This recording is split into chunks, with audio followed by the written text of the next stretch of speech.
Hello दोस्तों, आज नवरात्रि का दूसरा दिन है और आज हम उस देवी की बात करेंगे जिन्होंने महादेव को पाने के लिए हजारों वर्षों तक ऐसी तपस्या की कि देवता भी कांप उठे। ब्रह्मा का अर्थ है तपस्या और चारिणी का अर्थ है आचरण करने वाली, यानी तप का आचरण करने वाली माँ ब्रह्मचारिणी। कहानी शुरू होती है जब सती ने आत्मदाह के बाद हिमालय राज के घर पुत्री के रूप में जन्म लिया। उनका नाम रखा गया पार्वती, शैलपुत्री। जब वे बड़ी हुई तो नारद मुनि ने उन्हें बताया कि उनके पूर्व जन्म के पति भगवान शिव ही हैं, लेकिन उन्हें पाने के लिए इस जन्म में उन्हें कठिन तपस्या करना पड़ेगी।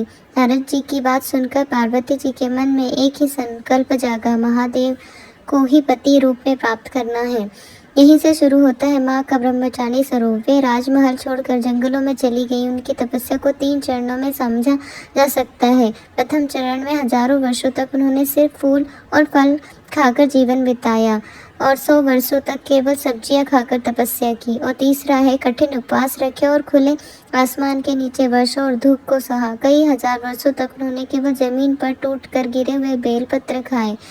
तपस्या इतनी कठिन हो गई कि अंत में उन्होंने सूखे बेलपत्र खाना भी छोड़ दिए। कई हजार वर्षों तक बिना जल और बिना भोजन निराहार रहने के कारण उनका शरीर एकदम कमजोर हो गया। चूंकि उन्होंने पत्ते खाना भी छोड़ दिया था, इसलिए उनका एक नाम अपर्णा पड़ गया। उनकी इस दशा को देखकर उनकी माता मीना अत्यंत दुखी हुई। उन्होंने करुणा भाव से पुकारा, उमा, ओ मत करो। तभी से उनका नाम उमा भी पड़ा।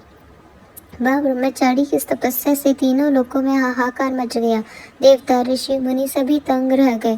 अंत में पितामह ब्रह्मा जी ने प्रकट होकर कहा, हे देवी, आज तक किसी ने ऐसी कठोर तपस्या नहीं की। तुम्हारा संकल्प सफल हुआ। महादेव तुम्हें पति रूप में अवश्य प्राप्त होंगे। इसके बाद भगवान शिव ने उनकी परीक्षा ली और अंततः उन्हें अपने अर्धांगिनी के रूप में स्वीकार किया। दोस्तों, माँ ब्रह्मचारिणी की यह कहानी हमें 2 बड़े जीवन मंत्र देती है। पहला है धैर्य।